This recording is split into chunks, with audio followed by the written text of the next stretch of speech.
भारत की अधिकांश आबादी गांव में रहती आई है और आज भी कुल आबादी का 68% भाग गांव में ही रहती है।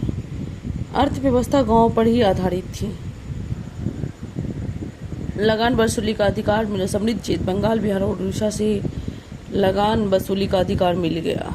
अंग्रेजी सरकार वर्तमान व्यवस्था से प्राप्त होने वाले आय से संतुष्ट नहीं थी।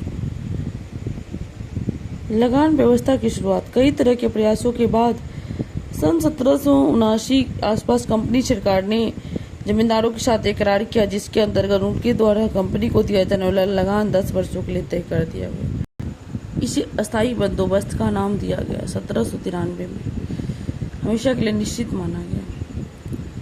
यह व्यवस्था वर्तमान बंगाल, बिहार, उड़ीसा, बनारस तथा आंध्र प्रदेश के कुछ इलाकों में लागू किया गया। 1790 के आसपास तक ये इलाके कंपनी के अधीन थे। अर्थशास्त्री रिकॉर्डों के अनुसार उनकी पुस्तक का नाम है प्रिंसिपल्स ऑफ पॉलिटिकल इकोनॉमी, जो सन 1821 में प्रकाशित हुई थी।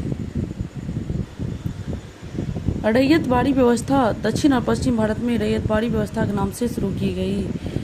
किसानों के साथ सीधा करार किया गया। किसानों से ही संबंध स्थापित हुआ था रैयतवाड़ी में।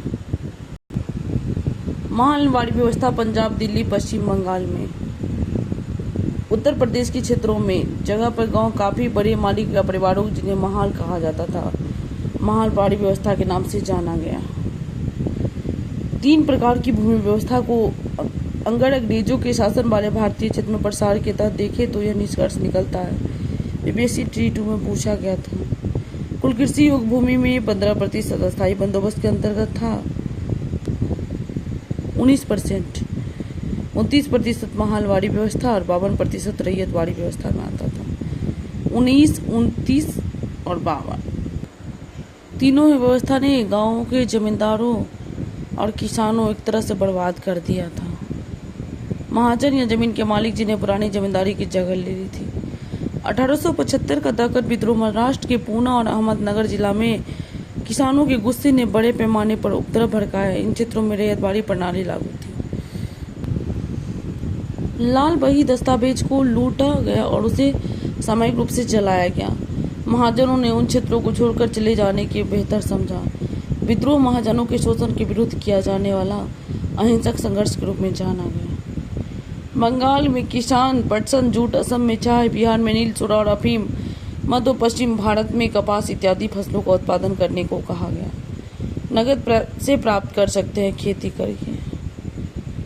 इससे काफी मुनाफा होता था। कपड़ों को रंगने के लिए नील का मांग था, इससे मुनाफा होता था। किसानों को डराना, धमकाना या लोभ लालच देना शुरू कर दिया और खेती करवाया गया।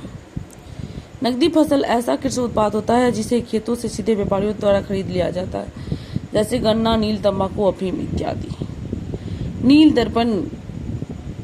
नील की खेती के कारण किसानों को जो कठिनाई हो रही थी उसे समय के एक बंगाली नाटक नील दर्पण में बड़े अच्छे तरीके से दिखाया गया।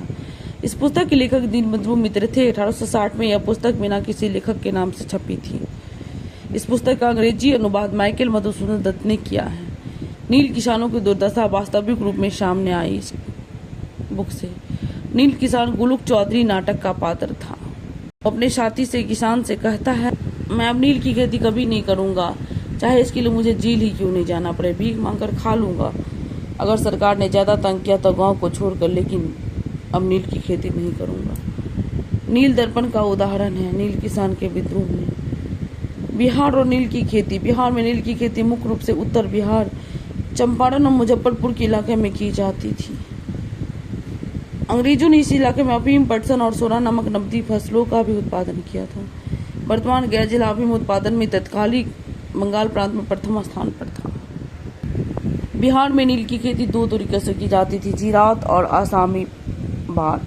जीरात सीधी अपनी देखरेख में अंग्रेज बागान मालिक मजदूरों से खेती करवाते थे और आसामी बाग बागान मालिक रैयतों को उनके स्वयं की जमीन पर नील की खेती करने के लिए बाध्य करते थे। 3 कठिया प्रणाली 3/20 इसी अंतर्गत चंपारण में प्रचलित किया गया था।